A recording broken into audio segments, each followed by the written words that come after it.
Hujan gerimis baru saja berhenti ketika Naya turun dari angkot tua yang berderit seperti tulang rapuh. Udara sore itu lembab dan berbau amis, mengingatkan Naya pada masa kecilnya. Masa yang ia usahakan untuk terkubur jauh, namun hari ini dipaksa bangkit kembali. Rambutnya yang sebahu menempel di pipi, dan langkahnya terasa berat seperti ada tangan-tangan tak terlihat yang mencoba menahan perjalanannya. Di depan matanya terbentang gerbang kampung kumuh tempat ia tumbuh. Pelang kayu bertuliskan Gang Melati masih tergantung miring, hurufnya mengelupas seperti kulit luka lama. Ironis, karena tidak ada melati di kampung itu, yang ada hanya got tergenang, selokan yang meluap, dan aroma busuk yang menusuk sampai ke dada. Naya menghela napas. Sudah hampir 6 tahun ia pergi dari tempat itu, mencoba membangun hidup baru di luar kota. Namun telepon dari seorang tetangga lama 2 hari lalu memaksanya kembali. Ibunya sakit keras, parah, katanya. Sudah tidak bisa bangun dari tempat tidur. Anak harus pulang, kata tetangga itu, suaranya terdengar lirih. Naya menatap ujung gang itu dengan perasaan campur aduk. Gang sempit itu seperti mulut monster tua yang siap menelan siapa saja yang masuk. Suara cekcok tetangga, piring jatuh, balita menangis, semuanya bercampur menjadi musik harian yang tak pernah ia rindukan. Saat ia melangkah masuk, kenangan masa kecil berputar seperti potongan film rusak. Bau got, suara sandal jepit menyeret di lantai semen basah, percikan air cucian dari rumah-rumah yang terlalu rapat, semuanya sama seperti dulu. Tidak ada yang berubah. Atau mungkin justru karena tidak berubah, tempat itu terasa begitu menyesakan. Langkahnya berhenti ketika ia melewati rumah tua Bu Eki, tetangga yang dulu sering melarang anak-anak bermain sampai malam. Di depan rumah itu, ada anak kecil, atau setidaknya, wujud seperti anak kecil, duduk sambil memeluk lutut. Tubuhnya dipenuhi lumuran darah kering, rambutnya menutupi sebagian wajah, dan kedua matanya yang terlihat dari sela-sela rambut tampak memantulkan cahaya merah redup. Naya menelan ludah. Bukan manusia, bisiknya pelan. Ia memejamkan mata sebentar, mencoba mengatur napas. Ia tumbuh dengan kemampuan melihat hal-hal yang tidak dapat dilihat orang lain. Sialnya, ia tidak pernah menginginkan kemampuan itu. Ibunya selalu bilang, jangan ditanggapi, Nay. Mereka makin dekat kalau kau perhatikan. Dan selama bertahun-tahun, Naya berhasil mengabaikan para makhluk itu. Tapi sejak ia kembali ke kampung ini, rasanya mereka seolah sudah menunggu. Ketika ia membuka mata, anak itu sudah tidak ada. Yang tersisa hanya jejak air seperti bekas kaki kecil yang menyeret di atas tanah basah. Naya merinding, namun memaksa dirinya terus berjalan. Rumah ibunya berada di tengah gang, berdempetan dengan beberapa kontrakan kumuh. Cat dindingnya yang dulu kuning cerah kini berubah menjadi coklat kusam, penuh lumut dan retakan. Atap sengnya bocor sehingga selalu ada ember-ember kaleng di teras untuk menampung air hujan. Di pojokan teras, ada sapu lidi yang patah dan sandal jepit tua yang tidak berpasangan. Naya mengangkat tangannya, mengetuk pintu perlahan. Hening. Bu, panggilnya. Sesaat kemudian, pintu terbuka. Seorang perempuan paruh baya muncul, Sari, kakaknya. Wajahnya tampak lebih tirus dibanding terakhir kali Naya melihatnya 5 tahun lalu. Rambutnya diikat asal, pipinya cekung, tapi matanya tetap ramah sama seperti dulu. Naya, suara Sari bergetar. Astaga, kamu benar-benar pulang. Naya memaksakan senyum. Aku pulang, Kak. Sari memeluknya erat. Pelukan yang terasa hangat, namun juga menekan luka lama yang belum sembuh. Ada aroma minyak angin dan air mata di tubuh Sari. Setelah melepaskan pelukan, Sari menatap adiknya dengan penuh rasa bersalah. Maaf, aku baru sempat bersih-bersih sedikit. Rumah berantakan, soalnya, ibu sudah nggak bisa ngapa-ngapain. Naya mengangguk. Aku ingin ketemu ibu. Mereka berjalan masuk. Lorong rumah itu masih sama, sempit, berlantai semen dingin, dengan cat mengelupas yang membentuk bercak seperti wajah-wajah samar. Di ujung lorong, ada kamar mandi lama, pintu kayunya kini lapuk, warnanya menghitam, dan ada bekas goresan garis panjang seperti cakaran. Naya menahan napas. Jantungnya berdegup keras. Setiap langkah yang mendekat ke arah kamar mandi itu membuat dadanya terasa sesak, seolah ada tali yang mengikat lehernya dari dalam ingatan. Ia menoleh sekilas. Dan di sanalah ia melihatnya lagi. Bocah kecil berdarah tadi kini berdiri tepat di depan pintu kamar mandi, tubuhnya sedikit membungkuk, seperti sedang menunggu Naya. Mata merahnya menatap tanpa berkedip, dan tangannya terangkat perlahan, menunjuk lurus ke arah pintu kamar mandi itu. Tunjukkan yang sangat jelas. Seolah berkata, ingat ini. Tempat ini. Disinilah semuanya dimulai. Naya mundur setengah langkah, namun suara Sari dari dapur memotong ketegangannya. Nay, cepat sini. Ibu bangun sebentar. Dia nunggu kamu. Hantu bocah itu menghilang seketika, seperti asap yang tersapu angin. Pintu kamar mandi kembali tampak biasa, meski tidak pernah benar-benar terasa aman. Naya menghela napas gemetar. Ia berjalan mengikuti suara Sari, berusaha mengabaikan dinginnya udara yang tiba-tiba menusuk tulang belakang. Ketika ia masuk ke kamar ibu, ia melihat seorang wanita tua terbaring dengan selimut tipis. Tubuhnya kurus, kulitnya pucat kekuningan. Namun begitu mendengar langkah Naya, mata wanita tua itu terbuka. Naya, suara ibunya nyaris seperti bisikan. Bu, jawab Naya sambil menggenggam tangannya. Ibu Naya tersenyum, meski lemah. Kamu sudah kembali. Kamu pasti capek, tempat ini memang gak pernah benar sejak dulu. Naya merasakan getaran halus di tangan ibunya, seolah ada sesuatu yang ingin diungkapkan tetapi terlalu berat untuk diucapkan. Sari berdiri di belakang mereka, mengusap matanya diam-diam. Saat Naya hendak duduk, terdengar suara ketuk, ketuk, ketuk dari arah lorong. Suara itu pelan, namun ritmenya teratur seperti kode seseorang. Naya dan Sari saling berpandangan. Angga baru pulang, mungkin, kata Sari buru-buru. Dia dari rapat RT. Tubuh Naya mematung. Nama itu kembali memicu rasa mual yang ia tekan selama bertahun-tahun. Angga. Suami Sari. Laki-laki yang merusak masa kecilnya, dan membuatnya kabur dari rumah. Tubuh Naya merinding tanpa bisa dikendalikan. Aroma anyir samar tercium lagi, seperti darah lama yang tidak pernah benar-benar hilang. Dan dari ujung mata, ia menangkap bayangan bocah tadi. Muncul untuk ketiga kalinya malam itu, berdiri di lorong, menatap Naya sambil tersenyum tipis, menunjuk pintu kamar mandi yang gelap. Pertanda bahwa masa lalu tidak lagi sekadar bayangan. Ia sudah benar-benar menunggu, dan mulai mengetuk.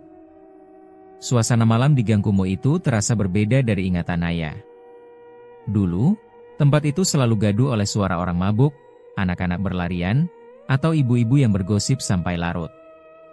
Namun kini, ada ketenangan yang aneh, tenang seperti permukaan air got sebelum ada sesuatu yang muncul dari bawahnya. Saat Naya duduk di ruang tamu kecil rumah itu, ia melihat bayangan seseorang bergerak melewati jendela kecil yang ditutup tirai kusam. Langkah berat terdengar mendekat. Sari buru-buru berdiri, menepuk-nepuk bajunya seolah hendak menyambut tamu penting. Itu Angga, ujarnya sambil tersenyum kecil, senyum yang sama seperti dulu. Polos, percaya, dan tanpa curiga sedikit pun. Naya menegang.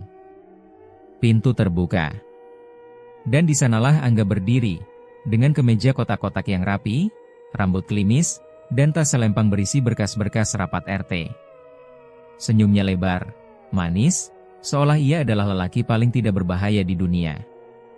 Assalamualaikum, sapanya dengan suara halus. Sari segera menyahut, Waalaikumsalam. Mas, Naya pulang. Tadi sore datang. Mata Angga beralih ke arah Naya. Dan saat itulah, waktu seolah berhenti. Senyumnya memang samar dan bersahabat, tapi tatapan matanya, tatapan itu tidak berubah. Tatapan seorang yang tahu ia punya kekuasaan atas rasa takut orang lain. Tatapan yang dulu menghantui mimpi buruk Naya. Naya, katanya pelan. Sudah lama ya? Naya tidak menjawab. Tangannya menggenggam lututnya erat, berusaha menahan gemetar. Angga melangkah masuk. Begitu ia semakin dekat, Naya mencium aroma itu, bau anyir halus, seperti darah yang sudah mengering tetapi belum sepenuhnya hilang. Tidak mungkin Sari mencium bau itu. Tidak mungkin orang lain bisa mencium apa yang hanya indigo seperti Naya yang mampu mendeteksinya. Gimana kabarmu? Tanya Angga lagi, kini lebih dekat. Aku baik, jawab Naya datar, menunduk sedikit agar tidak perlu menatap terlalu lama. Sari, yang tidak menyadari ketegangan itu, malah tersenyum lega. Aku seneng kalian bisa akur lagi. Naya itu dulu mungkin cuma lagi labil, Mas. Anak kecil suka benci orang tanpa alasan. Naya menutup mata sejenak. Kata-kata itu menusuk seperti pisau dingin. Tanpa alasan? Sari tidak pernah tahu apa yang sebenarnya terjadi. Tidak pernah tahu kenapa Naya mengurung diri seminggu penuh setelah insiden itu. Tidak tahu kenapa Naya selalu menolak jika harus ditinggal sendirian dengan Angga. Tidak tahu kenapa suatu malam Naya menangis sampai sesak, lalu pagi harinya memohon pada ibunya untuk dikirim jauh-jauh. Angga mendekatkan diri ke meja, meletakkan tasnya. Dia bercerita tentang rapat RT, tentang warga yang berkelahi soal listrik, tentang bantuannya mengevakuasi anak kecil yang jatuh dari sepeda. Ia memamerkan citra baiknya dengan mulut ringan. Sari mendengarkan dengan penuh bangga. Naya hanya diam, tetapi pikirannya kacau. Suara-suara samar yang hanya ia yang bisa dengar mulai muncul, seperti bisikan dari sudut rumah. Kau kembali. Kau melihatnya lagi. Dia tidak berubah. Ia berusaha mengabaikannya. Sampai sesuatu terjadi. Ketika jam menunjukkan pukul 9 malam, Naya bangkit hendak pergi ke kamar belakang tempat ia biasa tidur sewaktu kecil. Namun langkahnya terhenti ketika pintu kamar itu tiba-tiba bergetar. Bukan karena angin, pintu itu hanya bisa bergerak jika ada seseorang mendorong atau menendang dari dalam. Tapi kamar itu kosong. Naya menoleh cepat ke arah Angga yang sedang duduk di lantai sambil mencuci kaki. Ia tampak tidak mendengar apa-apa. Sari sedang mencuci piring di dapur.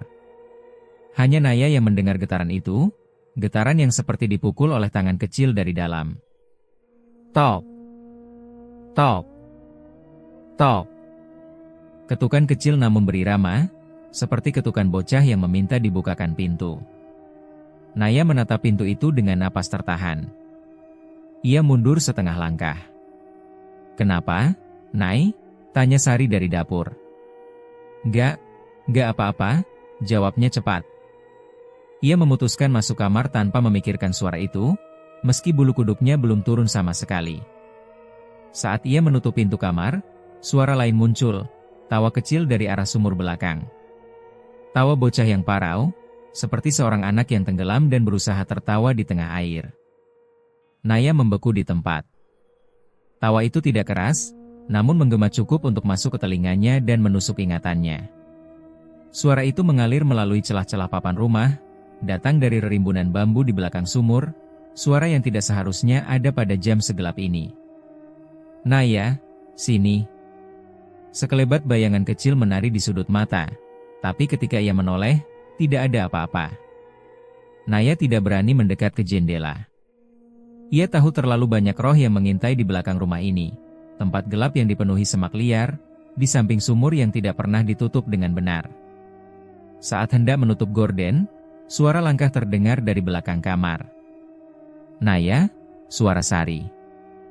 Naya tersentak. Ya? Sari muncul sambil membawa selimut.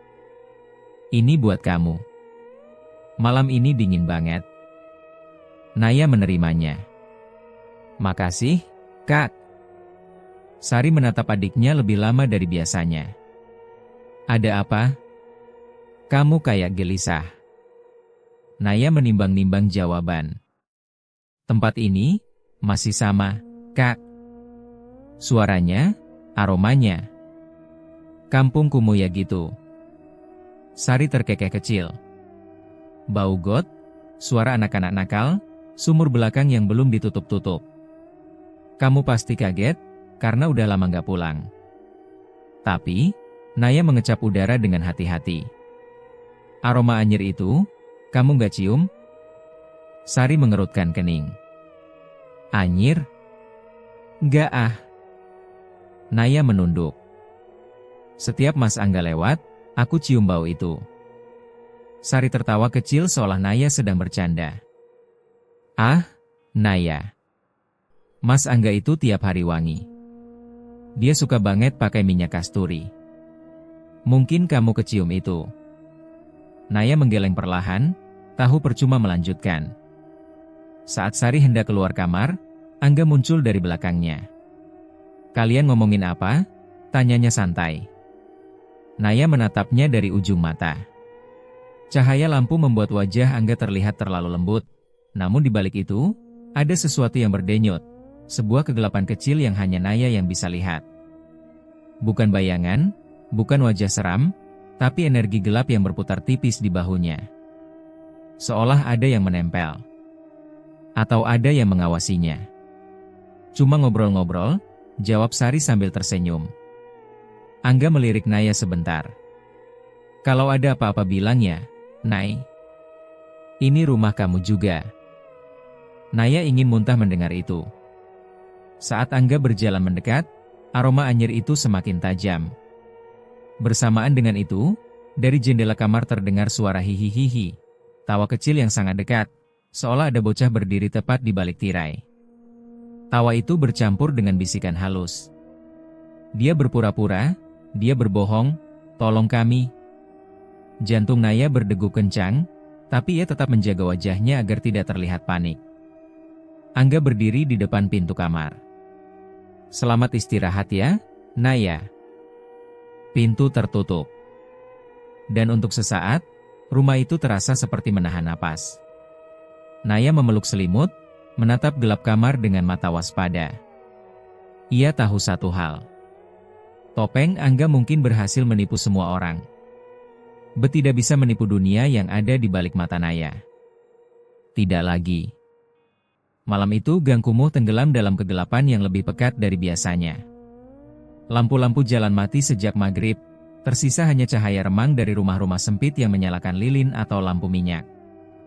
Angin lembab membawa aroma got bercampur tanah basah, menari-nari melewati sela-sela rumah. Naya duduk di atas tikar tipis di kamarnya, lutut tertekuk, mata menatap lantai semen yang retak-retak. Kepalanya berat. Sejak ia kembali, tidur menjadi hal yang mustahil. Suara-suara itu tidak pernah berhenti. Bisikan. Ketukan kecil. Tawa anak-anak yang tidak seharusnya terdengar di malam sepi. Ia memejamkan mata, mengatur napas. Namun seketika tubuhnya merinding ketika mendengar suara langkah diseret dari lorong di depan kamar. Bukan langkah kaki orang dewasa, lebih ringan, lebih lambat, seperti seseorang yang tidak memiliki kaki sepenuhnya. Naya menelan ludah. Ia tahu suara itu. Ia pernah mendengarnya saat kecil, saat ibunya sering meminta ia menutup mata ketika lewat kubukan got belakang rumah. Suara langkah itu berhenti tepat di depan pintu. Naya. Suara serak itu menyapu celah bawah pintu, seperti angin berbau besi karat. Naya menahan napas. Pintu kamar bergetar. Bukan karena angin. Seolah ada tangan, atau sesuatu yang mirip tangan, yang mendorong dari luar. Dengan tangan gemetar, Naya bangkit. Ia meraih gagang pintu perlahan, membuka sedikit celah. Lorong itu gelap. Hanya cahaya samar dari ruang tamu jauh di depan. Namun di lantai lorong, Naya melihatnya. Seorang pria tua tanpa kedua kaki, tubuhnya hanya sampai pinggang, menyeret dirinya menggunakan tangan yang kurus seperti ranting. Bajunya lusuh, penuh noda hitam. Wajahnya cekung, matanya sayu seolah dunia sudah memeras habis semua harapan darinya. Sosok itu menatap Naya lama, sangat lama. Pak! Naya berbisik, tidak yakin apakah ia harus menyapanya. Pengemis itu pernah ada di kampung ini dulu, duduk di depan warung, mengemis sambil tersenyum. Tapi lelaki itu sudah meninggal 5 tahun lalu. tenggelam di selokan saat banjir besar. Arwah itu merangkak mendekat, jarinya yang kurus menyentuh ujung pintu. Naya mundur satu langkah. Pengemis itu berkata lirih, "Banyak, anak, hilang, banyak, banyak." Naya menutup mulutnya, gemetar. Arwah itu mengangkat wajahnya yang hancur separuh. Dia, bukan sekali, bukan kamu saja." Mata Naya melebar. "Maksud? Pak, siapa?" Sebelum ia mendapat jawaban, angin dingin menerjang lorong, dan sosok itu memudar seperti asap tersapu angin. Hanya menyisakan jejak air berlendir yang mengalir di lantai. Naya memegangi dadanya. Degup jantungnya tak mau melambat. Namun belum sempat ia menenangkan diri, suara lain muncul. Pluk, pluk, pluk. Seperti air menetes. Tapi itu bukan air. Aroma anyir menyeruak. Naya mengikuti suara itu dengan langkah hati-hati ke arah dapur. Cahaya lilin di dapur berkedip-kedip, seolah ketakutan terhadap sesuatu yang berada di dekatnya. Dan di sana, di dekat pintu belakang yang mengarah ke sumur, ia melihat seorang anak kecil duduk memeluk lutut. Tubuhnya basah berlendir, kulitnya pucat kebiruan seperti orang yang tenggelam. Rambutnya menutupi wajah. Air menetes dari ujung jari-jarinya. Naya terpaku. Anak itu menolehnya perlahan. Dari balik rambut basahnya, matanya melotot putih, tanpa bola mata. "Ka, aku kedinginan," katanya lirih. Naya memundurkan tubuh, membentur rak piring. "Kau, siapa?" tanyanya terbata.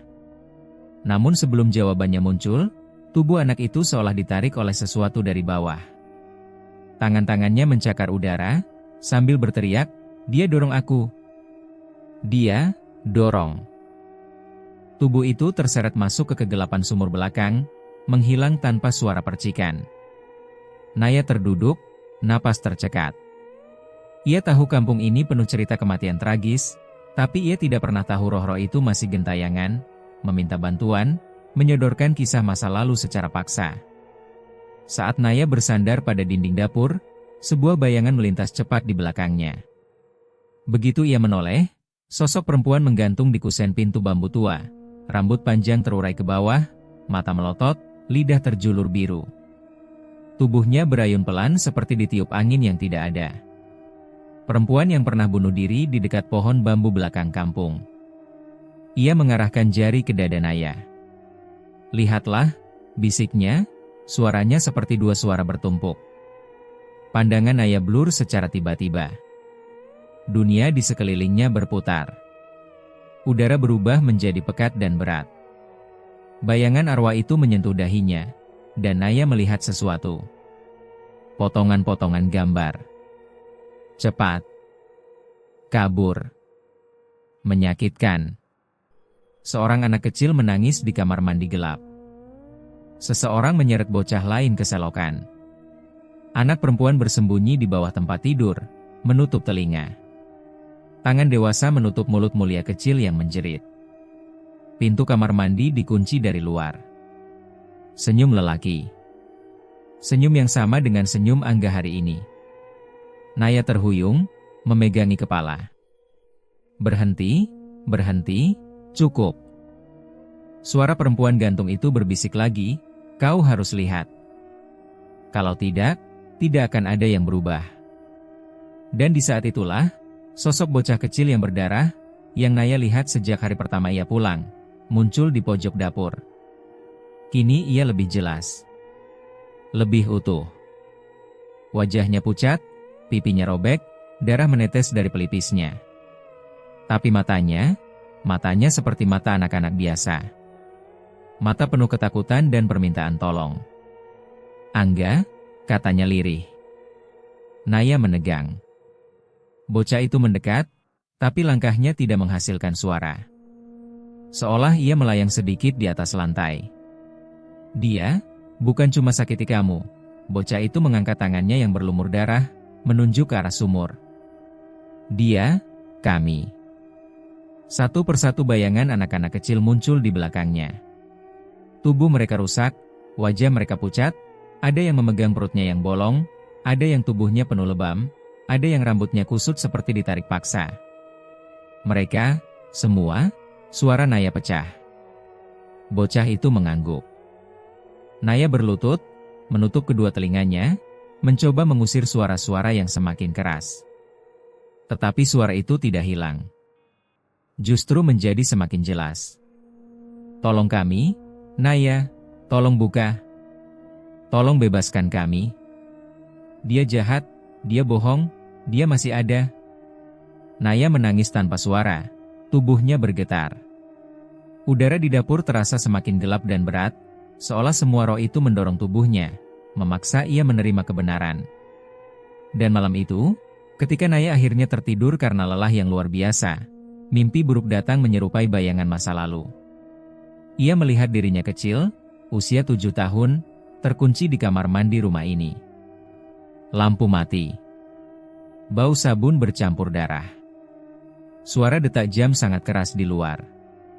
Dan Angga, dengan senyuman ramahnya, meletakkan jari di bibirnya. "Diam," katanya. "Tolong jangan teriak. Kamu kan anak baik." Tangan lelaki itu menutup mulut kecil Naya, membungkam seluruh dunia. Ketakutan itu kembali, menusuk sampai ke sumsum tulang. Dan Naya terbangun dengan teriakan yang ia tahan selama bertahun-tahun. Di luar jendela, suara tawa bocah bergema. Seolah mengingatkan bahwa mimpi itu bukan sekadar mimpi. Pagi itu, kabut tidak biasanya turun di kampung kumuh tempat Naya tinggal kembali setelah bertahun-tahun menghilang. Kabutnya tebal, pekat, seperti asap pembakaran sampah yang tak mau naik ke langit. Ia menutup lorong-lorong sempit, memeluk selokan hitam yang berbau anyir, dan membuat suara-suara manusia terdengar seperti bisikan jauh. Naya berdiri di depan pintu kontrakannya, memandangi udara dingin yang menusuk tulang. Semalaman ia dihantui mimpi buruk tentang dirinya kecil yang terperangkap di kamar mandi. Dan kini, seakan lanjutan dari mimpi itu, kampung ini berusaha membawanya lebih dalam lagi ke masa lalu. Saat ia melangkah keluar, arwah anak yang malam sebelumnya menunjukkan wujud lebih jelas, Jaki, muncul berdiri di ujung lorong. Tubuhnya kecil, kurus, dengan pakaian sekolah dasar yang sudah kusam. Wajahnya pucat, bibirnya kebiruan seperti seseorang yang kehabisan oksigen di dalam air. Matanya, seperti anak-anak lain yang datang pada seorang indigo, tidak berkedip. "Naya," suaranya terdengar seperti dua suara bersamaan, suara bocah dan suara yang sudah mati. Naya merasakan bulu kuduknya meremang. "Kamu, tadi malam," gumamnya, separuh takut, separuh iba. Jaki mengangguk pelan, lalu memutar badan, menoleh sesaat sambil memberi isyarat agar Naya mengikutinya. Langkah kakinya tak menimbulkan suara apapun. Naya menarik napas panjang, lalu mengikutinya. Lorong kumuh itu terasa lebih panjang dari biasanya. Dinding-dinding rumah reot yang dilapisi seng berkarat terasa seperti bergerak mempersempit jalan. Sesekali, Naya bisa melihat bayangan lain di belakang Jaki. Pengemis tanpa kaki yang diseret arwahnya, anak kecil yang pernah ia lihat di selokan, dan perempuan yang digantung di pohon bambu semalam. Mereka tidak berjalan, tidak juga bergerak. Mereka hanya muncul untuk memastikan Naya mengikuti arah yang benar. Setiap kali ia melewati gang, selalu ada bau berubah. Kadang bau got, kadang bau ikan busuk, kadang seperti bau dupa yang sudah dipakai ribuan kali. Semakin jauh ia mengikuti Jaki, semakin kuat aroma yang terakhir itu. "Kamu mau menunjukkan apa?" tanya Naya akhirnya, suaranya bergetar. Jaki berhenti tepat di depan sebuah kontrakan tua di ujung kampung. Bangunannya lebih gelap daripada rumah lain, ket temboknya terkelupas seperti kulit luka bakar. Jendela kayunya retak dan ditutup kain lusuh. Pintu depannya terbengkalai, seperti tak pernah dibuka bertahun-tahun. Dari dalam rumah itu, bau busuk bercampur aroma dupa hitam menyusup keluar, menusuk hidung hingga membuat Naya mau muntah. Ia menutup hidung tetapi Jaki hanya memandangnya, seolah meminta Naya untuk bertahan. Rumah ini terasa sangat salah. Tanpa berkata apa-apa, Jaki menembus pintu. Tubuhnya hancur menjadi kabut putih tipis sebelum menyatu kembali di dalam ruangan. Naya menelan ludah. Ia tahu ia harus masuk. Pintu itu ia dorong perlahan. Suara engsel berkarat menjerit, seperti seolah rumah itu menolak kedatangannya. Ketika pintu terbuka penuh, udara dingin yang lebih pekat menyergap wajahnya.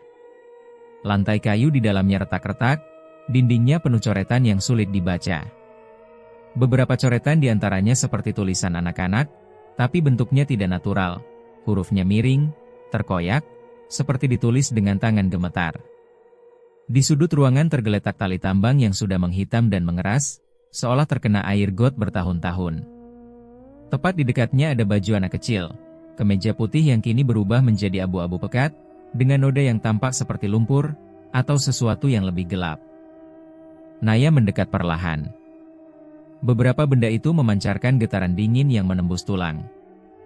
Ini bukan rumah biasa. Ini pernah menjadi tempat kejadian. Ini tempat, kamu dulu? Tanya Naya lirih. Jaki muncul di sudut ruangan. Ia tidak menjawab, hanya menatap baju itu lama, sebelum menunjuk dinding di belakangnya. Naya memutar tubuhnya. Di dinding, coretan-coretan itu mulai jelas terlihat. Ada tulisan. Diam. Jangan bilang siapa-siapa. Aku takut, aku dingin. Tolong aku. Beberapa coretan lainnya bukan tulisan, melainkan gambar seperti sketsa kasar yang digambar tergesa.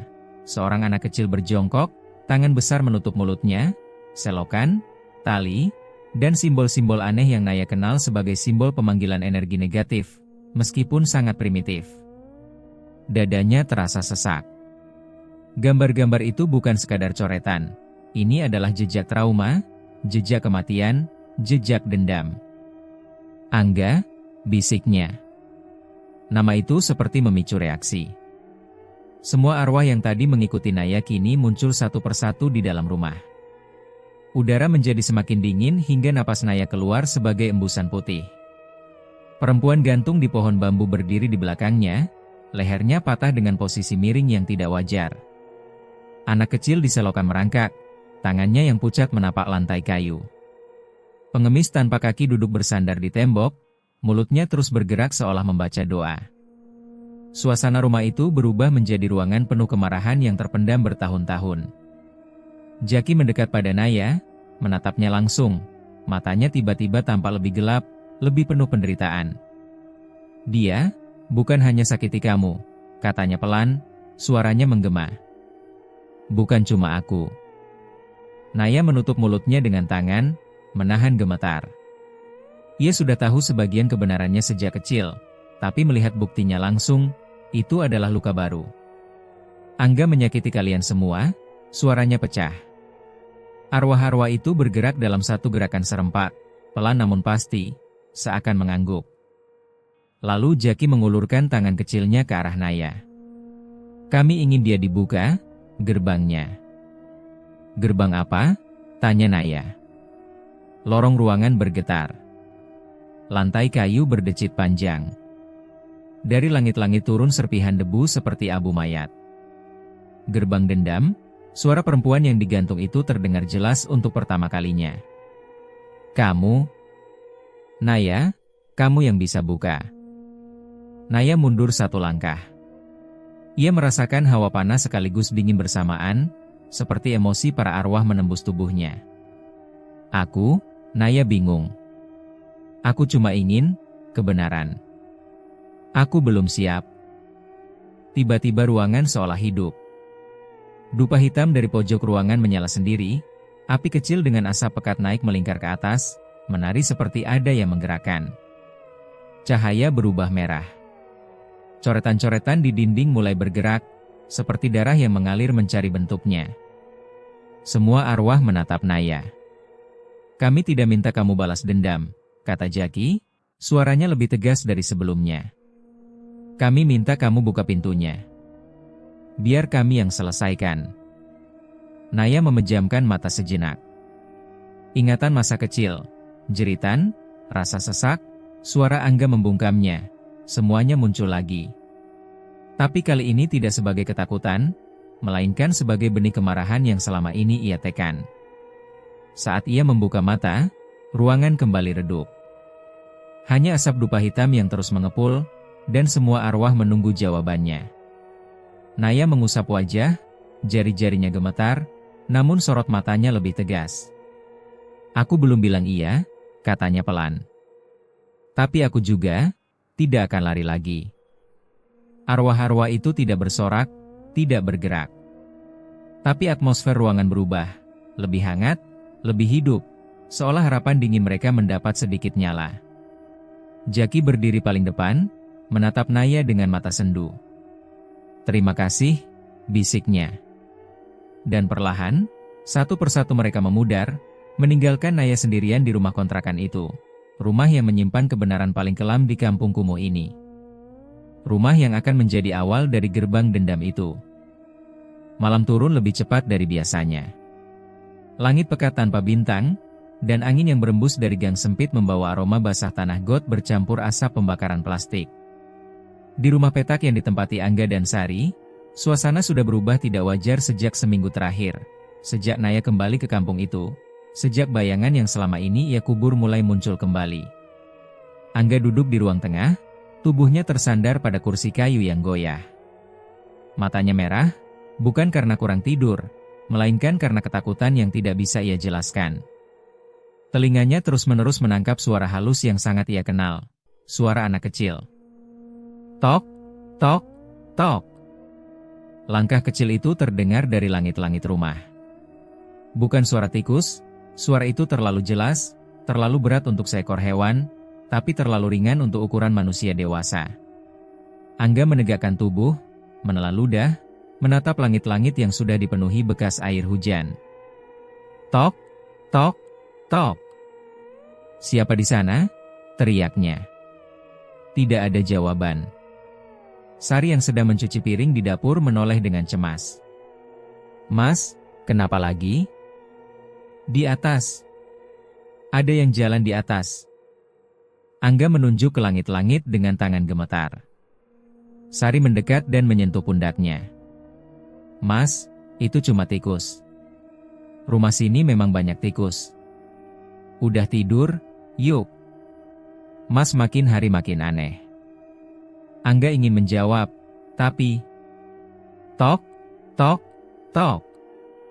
Suara itu lebih cepat, seperti larian anak kecil mengejar sesuatu. Sari berhenti bicara. Kepala mereka berdua terangkat ke atas. Dan tepat saat itu, langkah-langkah kecil itu berhenti tepat di posisi mereka berdiri. Di atas mereka. Sari memucat. "Mas, itu." Suara lain muncul, lebih lirih, suara tangisan anak kecil. Tangisnya terputus-putus, seperti seseorang yang menahan air mata di tenggorokan. Hiks, hiks. Dingin. Tubuh Angga luluh. Suara itu, ia tahu suara itu. Ia pernah mendengarnya dulu, bertahun-tahun lalu. Dan kemudian suara itu berubah menjadi bisikan serak. "Jangan sentuh aku lagi." Angga merasakan darahnya seperti berhenti mengalir. Sari memekik dan menutup telinganya. "Mas." "Apa itu?"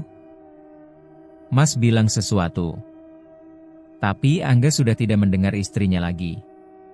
Ia terduduk, memeluk kepala, terhuyung-huyung. Tangannya gemetar hebat. "Pergi, pergi, jangan dekat-dekat aku."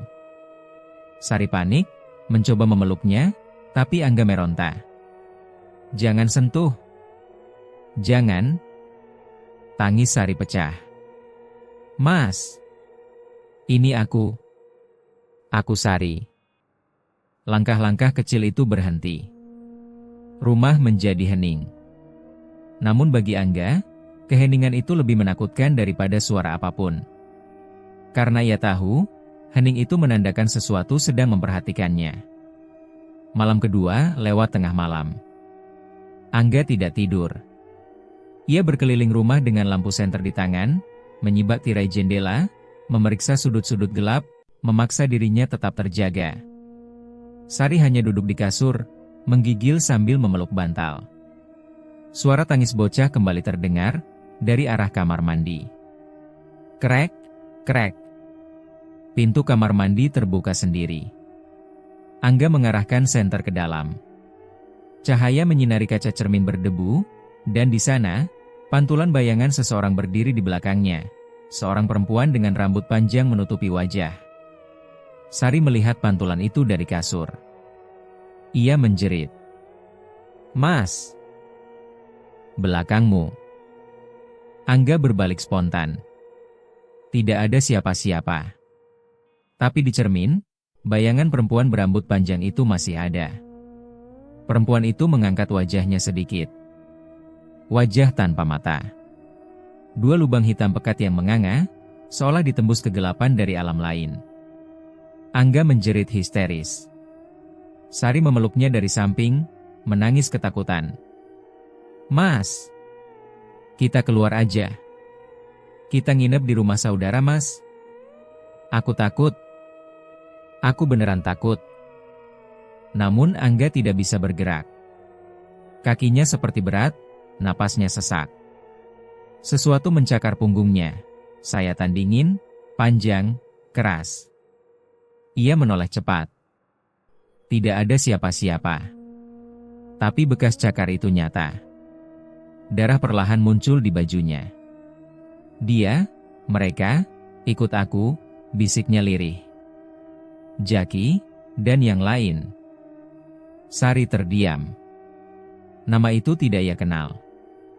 Di waktu yang sama, rumah Naya. Naya duduk di lantai dengan mata terpejam. Tubuhnya terasa panas dingin. Sejak kembali dari rumah kontrakan tua itu, ia mulai sering merasa ada sesuatu yang berdiri di balik bahunya. Nafas para arwah. Bisikan mereka. Dan kini, di malam ini, rasa itu semakin kuat. Ia membuka mata. Di pojok ruangannya berdiri Jaki. Tidak menakutkan kali ini. Justru terlihat sedih. "Naya," panggilnya. Naya perlahan mendekat. "Kalian sudah mulai menyerang Angga ya?" Jaki menunduk. "Dia harus merasakan apa yang kami rasakan," ucapnya dengan suara datar. "Tapi, bukan cuma itu." "Bukan cuma balas dendam?" tanya Naya. Jantungnya berdetak lebih cepat. Jaki mendongakkan kepala. Matanya berubah lebih gelap, seperti ada pusaran di dalamnya. "Kami butuh pintu, Naya. Tubuh kamu bisa membuka gerbang antara dunia kami dan dia." "Kalian mau memakai tubuhku?" Suara Naya pecah. "Buat apa?" Sosok perempuan gantung yang pernah mengikutinya muncul di belakang Jaki. Wajah pucatnya mengintip Naya. Suaranya bergetar, serak, namun jelas. "Supaya kami bisa benar-benar menyentuh dia. Supaya kami bisa merobek dia. Seperti dia merobek kami." Naya mundur.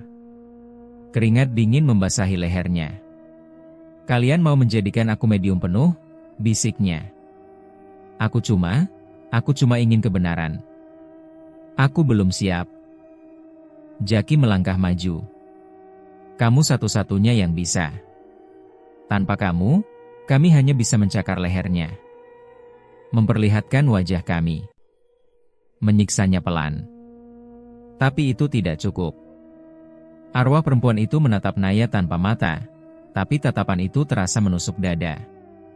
"Kamu juga korban," bisiknya. "Kamu berhak." Kalimat itu seperti belati yang dihunuskan ke dalam ingatan Naya. Ia terdiam lama, menatap lantai yang gelap. Jantungnya berdetak keras, antara takut dan marah. Ia membenci Angga. Namun untuk menjadi gerbang bagi puluhan arwah dendam, itu adalah keputusan yang tidak bisa ia ambil sembarangan. "Biarkan aku berpikir," bisiknya. Jaki menatapnya lama. Lalu mengangguk pelan. "Kami tunggu, tapi jangan terlalu lama." Dia sudah mulai goyah. Seketika semua arwah itu menghilang. Rumah Naya kembali sunyi. Namun dari kejauhan, dari arah rumah Angga, Naya mendengar teriakan. Teriakan panjang, tertahan, penuh ketakutan.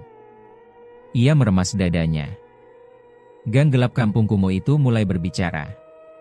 Dan Naya adalah satu-satunya yang bisa memutuskan apakah suara itu akan berhenti, atau berubah menjadi teriakan yang tidak akan pernah padam. Kabut tipis turun ketika malam mulai menelan kampung kumuh itu. Udara lembab bercampur bau sampah dan got yang menguap, membuat setiap langkah terasa berat. Naya berdiri di depan rumah kontrakan tua di ujung kampung, bangunan reot yang dindingnya dipenuhi jamur hitam dan atapnya nyaris roboh. Namun bangunan inilah pusat semua teror yang menghantuinya beberapa minggu terakhir. Di sampingnya berdiri seorang perempuan tua kurus dengan kulit keriput kecoklatan dan rambut memutih yang digelung sederhana. Matanya kecil namun tajam seperti bisa menembus pikiran siapapun. Mak Rimpah. Dukun kampung yang jarang keluar rumah, tapi konon tahu hampir semua rahasia gelap yang tertanam di tanah becek kampung itu. Anak ini, gumam Mak Rimpah sambil menatap pintu kontrakan yang setengah terbuka. Bangunan ini sudah menelan banyak nyawa. Kau yakin siap? Naya menarik napas panjang. Aku harus lihat semuanya, Mak. Aku harus tahu kebenarannya. Mak Rimpah mengangguk, lalu berjalan lebih dulu. Telapak kakinya yang tua melangkah perlahan ke dalam kontrakan itu. Naya mengikuti di belakang, merasakan hawa dingin seperti mengusap tengkuknya. Setiap kali ia melangkah, debu berterbangan seperti ada sesuatu yang bangkit dari tidur panjang. Begitu mereka masuk, pintu menutup sendiri. Duk! Naya terlonjak. Mak Rimpah tidak terkejut. Dia sudah menunggu. Suara lirih seperti angin bersiul terdengar dari setiap sudut ruangan. Naya merasa rumah itu bukan lagi bangunan kosong, melainkan mulut makhluk besar yang siap menelan siapapun yang masuk. Di tengah ruangan, Mak Rimpah menaburkan garam, bunga kenanga, dan serpihan kulit jeruk purut. Wangi tajam langsung memenuhi udara, seolah mencoba menutupi bau busuk yang menyelinap dari dinding. Duduk di tengah lingkaran, perintah Mak Rimpah. Naya menurut. Lututnya sedikit gemetar. Mak Rimpah menyalakan sebatang dupa hitam yang langsung mengeluarkan asap pekat beraroma pahit. Aroma yang mengingatkan Naya pada rumah itu, aroma yang pernah ia cium di masa kecil, saat ia dipaksa masuk tempat terlarang oleh seseorang yang seharusnya melindunginya. Mak Rimpah mulai merapalkan mantra. Bahasanya terdengar kuno, bergetar seperti berasal dari tenggorokan yang bukan miliknya. Asap dupa menjadi semakin tebal, melilit tubuh Naya, seolah merayap masuk ke kulitnya. Telinga Naya berdenging. Lalu semua berubah gelap. Visi masa kecil yang terkubur. Naya merasa tubuhnya terombang-ambing, seperti jatuh ke dalam sumur tak berujung. Saat ia membuka mata, ia tidak lagi berada di kontrakan tua itu. Ia berada di masa kecilnya. Rumah ibunya. Kamar mandi sempit dengan ubin yang retak-retak. Bau sabun murahan dan air got bercampur menjadi aroma yang menusuk. Dan di sana, dirinya yang berumur sekitar 6 tahun berdiri sambil memeluk boneka. Sudah, jangan nangis. Kakak cuma mau main sebentar. Suara itu. Suara Angga. Naya dewasa ingin menutup telinga, ingin berlari, namun ia tak bisa menggerakkan tubuhnya. Ia dipaksa menyaksikan semuanya. Setiap detik, setiap sentuhan terlarang, setiap ancaman yang dulu ia kubur hingga lupa cara berteriak. Kalau kamu cerita, nanti ibu marah. Kamu kan anak nakal kalau teriak-teriak begitu. Suara itu melengking di kepala Naya seperti paku panas. Ingatan itu berputar cepat, adegan di kamar mandi, ancaman Angga, manipulasi halusnya, rayuan busuk yang mengecoh anak kecil tak berdosa. Naya merasa jiwanya sobek. Astaga, cukup, bisiknya, meski tidak ada suara keluar dari mulutnya. Namun visi itu tidak berhenti. Ia terus dipaksa melihat. Dinding kamar mandi menjadi gelap. Lantai berubah seperti lumpur. Dan terdengar suara lain, suara anak-anak menangis. Giliran aku. Aku nggak mau, sakit. Kenapa dia begini ke kita? Lalu wajah-wajah mereka muncul satu persatu dalam kegelapan. Anak-anak kampung yang dulu hilang, tenggelam, atau pindah mendadak. Semuanya korban Angga. Sosok Jaki berjalan mendekat. Matanya membesar, bukan untuk menakut-nakuti, tapi karena rasa sakit yang tidak pernah padam. Naya, sekarang kamu tahu. Naya menangis dalam diam. Tubuhnya seperti terkunci di masa lalu. Kerasukan. Tubuh Naya di dunia nyata bergetar hebat dalam lingkaran ritual. Mak Rimpah memegangi pundaknya sambil terus membaca mantra. Namun semakin keras mantra dibacakan, semakin kuat pula arwah-arwah itu menarik Naya ke dunia mereka. Lampu-lampu kontrakan pecah satu persatu. Prak! Prak! Prak! Serpihan kaca berjatuhan, namun tidak mengenai mereka, seolah menghindar untuk memberi jalan pada sesuatu yang akan masuk. Dinding kontrakan mengeluarkan lendir hitam, pekat, kental, seperti darah basi bercampur tanah kuburan. Lendir itu menetes ke lantai, membentuk pola lingkaran mengelilingi Naya. Mak Rimpah menoleh kanan kiri. Astagfirullah, mereka banyak sekali. Dari sudut ruangan, mulai muncul bayangan anak-anak dengan tubuh basah, pucat, sebagian kehilangan anggota badan, sebagian lainnya memiliki wajah yang seperti terbakar. Namun bukan hanya anak-anak. Perempuan tanpa mata. Lelaki buntung. Sosok-sosok yang Naya lihat di ganggang kumuh selama ini. Semua muncul. Semua mengitari Naya. Dan mereka mulai masuk ke tubuhnya. Naya menjerit. Suara itu bukan suara manusia. Bukan suara satu orang. Melainkan suara puluhan arwah yang saling bertumpukan. Tangan Naya mencakar lantai, membelah kulit jarinya sendiri. Kepalanya terangkat, mata terbuka lebar, pupilnya hilang, hanya hitam menggenang. Mak Rimpah terhuyung ke belakang. Berhenti. Jangan masuk semua. Dia tidak akan kuat. Namun tidak ada roh yang mendengarkan. Di dalam tubuh Naya, suara-suara mulai berbicara. Aku ingin dia merasakan rasa takutku. Aku ingin menarik kulitnya. Aku ingin tatapan terakhirnya. Aku ingin seluruh dunia tahu kejahatannya. Naya mencoba melawan, tapi suaranya tenggelam dalam jeritan mereka. Cukup, aku nggak kuat, tolong. Jaki muncul paling depan, menatap Naya dengan mata yang berkaca-kaca meski tubuhnya adalah tubuh arwah. Maafkan aku, Naya, tapi malam pembalasan itu harus datang. Mak Rimpah menatap mereka dengan wajah ngeri. Apa yang kalian inginkan? Serentak, semua arwah berbisik. Malam di gang itu, tempat semua dosa terjadi, di sanalah kami ingin dia membayar. Naya terlempar mundur oleh kekuatan tak kasat mata. Tubuhnya berguling hingga menabrak dinding, dan saat ia bangkit, tubuhnya bukan lagi hanya miliknya. Gerakannya lambat, tersengal, seperti ada banyak tangan yang menggerakkannya sekaligus. Namun suara yang keluar dari bibirnya hanyalah satu. Angga harus dibawa ke tempat semuanya dimulai. Rumah kontrakan itu berguncang. Dupa hitam padam sendiri. Dan dalam kegelapan total, hanya ada satu hal yang pasti. Malam pembalasan sudah ditentukan. Namun belum dimulai. Hujan turun sejak sore, namun menjelang tengah malam, langit seperti robek. Air jatuh begitu deras, menimpa atap seng kampung kumuh hingga menimbulkan suara yang memekakan telinga. Lampu-lampu di sepanjang gang mati total, meninggalkan hanya kilatan petir yang sesekali menerangi lorong-lorong sempit yang dipenuhi sampah, air tergenang, dan bayangan yang bergerak-gerak tidak wajar. Di tengah hujan badai itulah Angga berlari. Baju yang ia kenakan sudah koyak di beberapa bagian, wajahnya pucat, mulutnya gemetar tak henti. Ia terhuyung, menoleh ke belakang. Dan di sana, meski hujan setebal tirai, ia tetap bisa melihatnya. Bayangan bocah kecil itu. Berdiri di tengah jalan, kepalanya menunduk, rambutnya menempel karena basah, darah menetes dari pelipisnya dan bercampur dengan air hujan. Tapi yang paling membuat Angga hampir berhenti bernapas adalah gerakan bocah itu.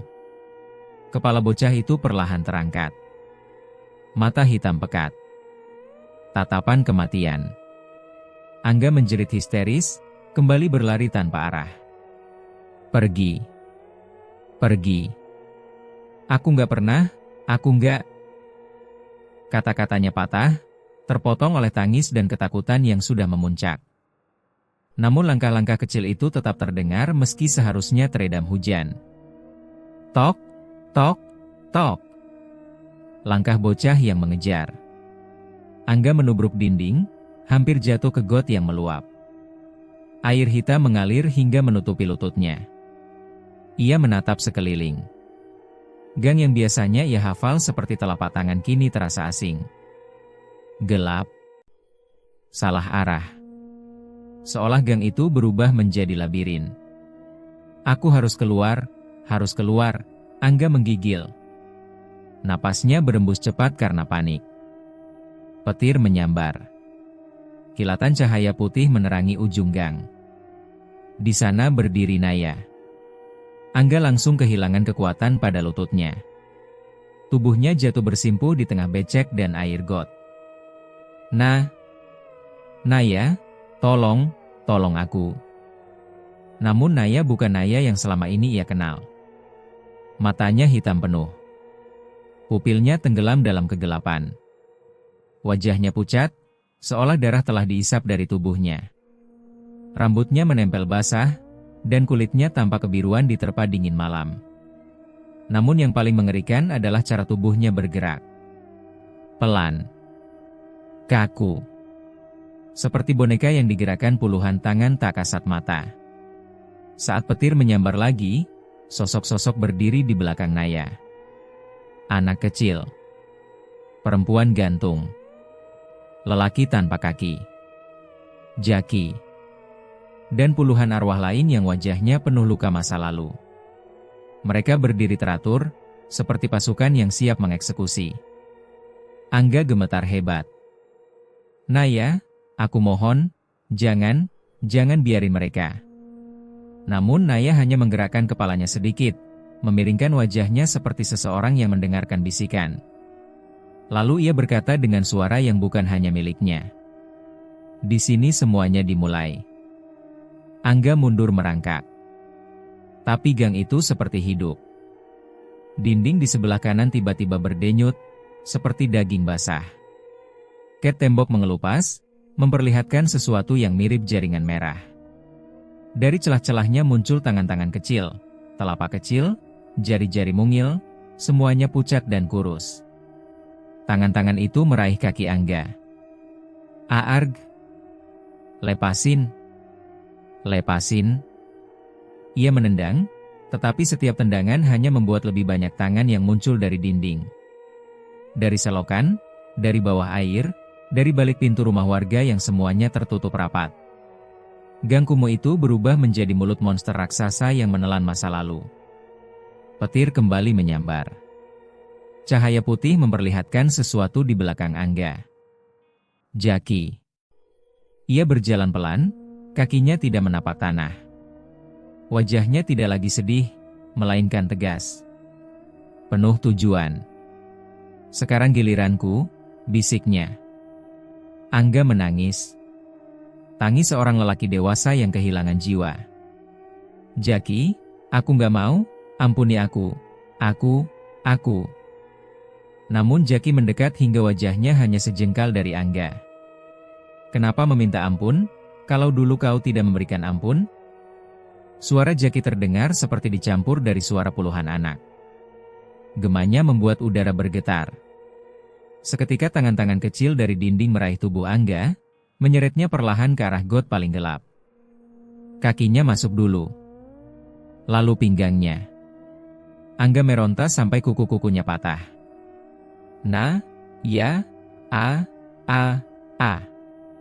Tolong aku. Naya berdiri di ujung gang. Sosok-sosok arwah di belakangnya melangkah maju. Beberapa wajah tampak marah. Beberapa sedih. Beberapa menatap kosong seperti boneka rusak. Namun semuanya satu suara. Kau harus melihat dosa-dosamu. Angga ditarik paksa masuk ke dalam air got. Kepalanya hampir tenggelam. Ketika wajahnya menyentuh permukaan air itu berubah jernih. Dan di dalam air, terpampang film masa lalu. Adegan-adegan keji yang ia lakukan. Satu persatu. Dengan setiap korban. Dari mulai merayu, mengancam, memaksa, menyakiti, tanpa henti, tanpa jeda. Angga menjerit lagi, lebih keras dari sebelumnya. Jangan pertunjukan itu. Aku nggak mau lihat. Namun tangan arwah menahan kepalanya, memaksa wajahnya tetap menghadap air. Setiap kali Angga mencoba memalingkan wajah, lebih banyak tangan muncul, menarik rambutnya, menahan rahangnya. Semua dosa dipertontonkan. Semua arwah melihat. Dan Naya menyaksikan semuanya dengan mata hitam yang berkilat. Selama beberapa menit yang terasa seperti berjam-jam, Angga dipaksa menonton ulang seluruh kebusukannya. Suaranya memecah langit, terdengar lebih tinggi dari suara hujan dan petir. Hingga akhirnya, suara itu mereda menjadi erangan kecil. Lalu hening. Tangan-tangan itu melepaskan tubuh Angga. Tubuhnya mengambang di permukaan got yang gelap, mata terbuka lebar seolah melihat sesuatu yang tidak bisa dijelaskan oleh manusia manapun. Tubuh membiru. Mulut terbuka. Tangan kaku. Wajah ketakutan yang membeku selamanya. Hujan masih turun deras. Tapi kini, gang menjadi sunyi. Arwah-arwah itu mulai memudar satu persatu. Jaki mendekat pada Naya, menyentuh bahunya dengan lembut. Sudah selesai. Naya tidak menjawab. Tubuhnya goyah, lututnya melemas. Mata hitamnya perlahan kembali menjadi coklat gelap. Dan ketika roh terakhir pergi, Naya ambruk ke tanah. Pingsan. Keesokan pagi, warga menemukannya. Angga tergeletak di dalam got dengan tubuh yang tidak lagi bisa dikenali. Sementara Naya ditemukan tidak jauh dari sana. Tubuhnya basah kuyup dan dingin. Tidak ada yang tahu apa yang terjadi malam itu. Tidak ada lampu yang menyala. Tidak ada saksi mata. Namun satu rumor mulai menyebar cepat. Bahwa di malam ketika hujan turun paling deras, gang itu hidup. Gang itu membuka mulutnya dan menelan satu nyawa berdosa. Dan semenjak malam itu, tidak ada warga yang berani melewati gang itu sendirian di atas jam 12. Karena mereka bersumpah, jika kau lewat sendirian, kau akan melihat bayangan anak kecil berdiri memandangmu dari kejauhan. Menunggu. Menjaga. Menuntut dosa baru.